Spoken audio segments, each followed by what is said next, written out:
Hello, you want to see how I achieve this kokoro alias long life? Keep watching. Hello. This is Lady B. How you guys doing?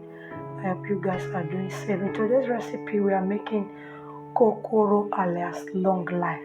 So there is my corn flour. I added half teaspoon of salt, half teaspoon of white pepper, and I'll be adding 10 tablespoons of sugar, and that is my vegetable oil to fry. So I'll combine all the dry ingredients together. So I added it to my hot water, and I'm going to make it and combine it together until everything comes together.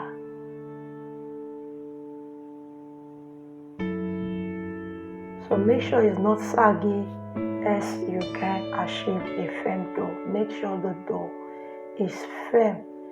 So this is how the dough ought to look like.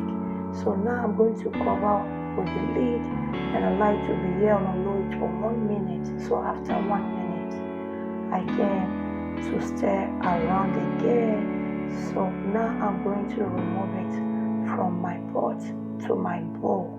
I'll transfer it to my bowl, and I'm going to remove the one on the spatula with my hand. When doing this, make sure your hands are clean. So I'm going to mold them together and knead it together.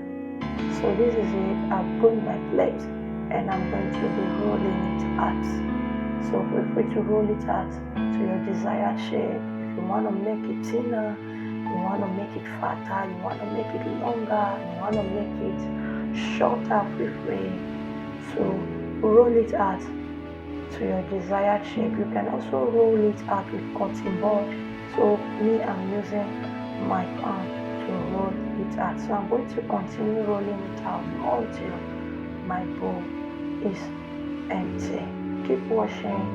Enjoy this recipe. Try it and you will definitely like it.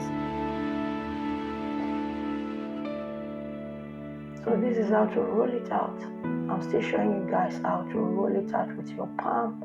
So this is the final look. I still have 2 left. I still want to show you guys how I achieve my dough. So this is it.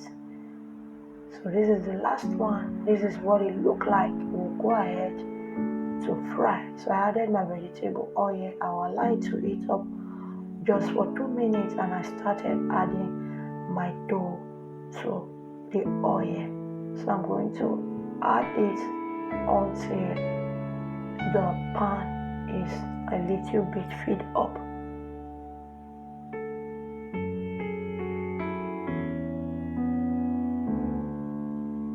So this is it, guys. Make sure you are doing it on a low heat. So now it's golden brown. I'm going to remove it from the oil, and I put it in a sieve so that the excess oil can go out. So that is it, guys. After this, I'm going to add the remaining one. Make sure you are there staring at it, controlling it. You don't want your kokoro to get burnt. So you want the golden brown color. So make sure you put your eyes on it. Keep watching over it. Keep stirring. Control your gas and make sure your gas is on a low heat. So now our kokoro is ready. I'll be removing it from the oil. This snack is popularly known in Nigeria and some other parts of Africa. It's called kokoro alias long life. We enjoy it in Nigeria mostly when we were going to primary or secondary or school. So then we enjoy it with anything of our choice, any juice of our choice, any water of our choice. So it is called kokoro alias long life. So this is the finished look, guys. This is what it look like. So now I'll go ahead to break one for you so that you will see it's crispy, it's crunchy. That is how it ought to look like. Thank you for watching.